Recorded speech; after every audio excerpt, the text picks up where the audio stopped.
we are still on group behavior. We are taking part 2. We took part 1 of group behavior. We explained what group behavior is, and we saw the types of group behavior that we have. Today we are going to talk about the characteristics of group behavior. I'm going to talk about these 6. Collection of 2 or more persons, common goal or interest, interaction and interdependence, collective identity, a stable structure, the mutual benefits. Social behavior cannot just be one person. Group behavior can never be one. Remember, a group can never be one. You cannot refer to group as one person. So it's a collective of 2 or more persons. They're always more in number. So one of the characteristics is that the number is always large. It ranges from 2 to as many as possible. And this group come together for a particular objective. They have set objectives. They have set goals. They have set objectives. That is why the group behave in the way they behave.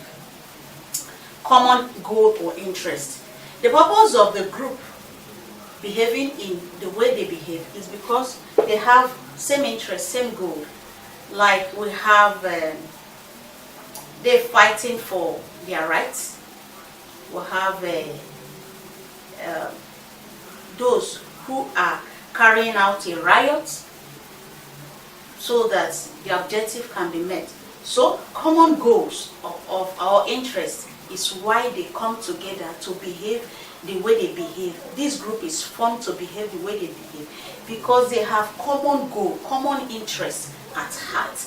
If it is to achieve an objective, all of them move together to achieve that objective. That is why they are there. Then interaction and interdependent. They are dependent on each other. One broom cannot sweep very clean, but if you put it in group, it can sweep very clean. A group of persons will achieve better than one person.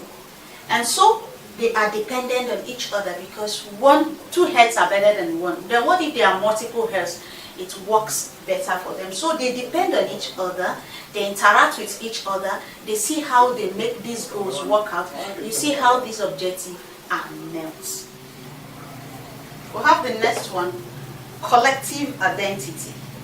Groups have collective identity, not the sum of individual members. Perhaps it is the awareness of each other that most clearly differentiate a group from an aggression or individuals that are not set for an objective.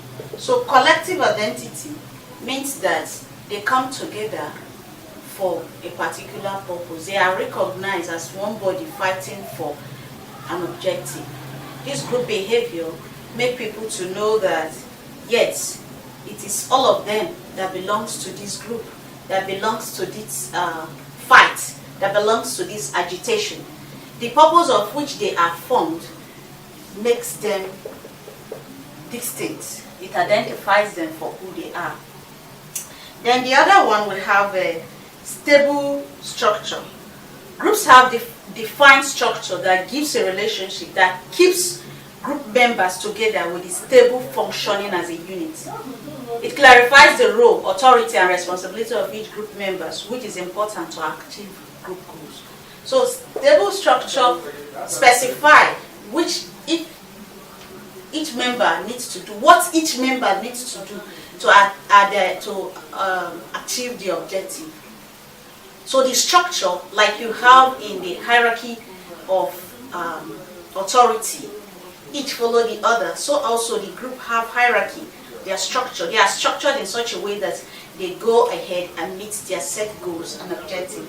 Their mutual benefits. Their purpose of coming together is for a particular purpose. So they have this mutual benefits that we must achieve our goals and we must get a reward for which we are fighting. That's mutual benefits. So we've seen the characteristics. Collection of 2 or more persons is one. Common goals or interests, they fight for themselves. Inter-reaction and interdependent, they depend on each other. Nobody is an island, but they are just there for each other to give a helping hand at every point in time that each one is needed. Collective identity, they are identified by what they fight for, by why they have set up that group.